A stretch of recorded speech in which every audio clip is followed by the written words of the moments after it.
আজ হচ্ছে রাধা অষ্টমী। করে স্নান করে ব্রত বস্ত্র পরে এদিকে ঠাকুর ঘরে ঢুকে পড়েছি।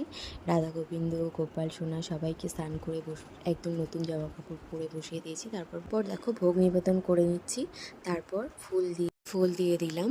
তো এদিকে টাইম কম ছিল, তাই জন্য তাড়াহুড়া করে নিচ্ছি পুজোটা। আর গোপু সোনাদেরকে কেমন লাগলো অবশ্যই তোমরা কমেন্টে বলো। এরপর প্রদীপ ধূপকাঠি সব ঠাকুরদেরকে দেখিয়ে নিলাম একদম। তারপর গীতা পাঠ করে নিলাম। তা পাঁচালিও পড়তে হবে, সেই পাঁচালিটাও পড়ে নিলাম। তো অবশ্যই তোমরা কেউ জানা থাকলে একটু কমেন্টে বলো যে রাধা অষ্টমীতে শ্রীকৃষ্ণের 108টা শতনাম পড়তে হয় না অন্য কিছু। তো আমার কাছে সেরকম জানা ছিল না, আমি এক জায়গায় দেখলাম। তাই জন্য দেখো শ্রীকৃষ্ণের অষ্টনাম মানে 108টা নাম সেটাই পড়ে দিলাম। আর এটা সকালবেলা খাওয়া ছিল আমার, আর দুপুরে খাওয়া এটা দেখো পরের দিন সকালবেলা তাড়াহুড়ো করে ভোগ দিয়ে আমার উপাসী ভঙ্গ করে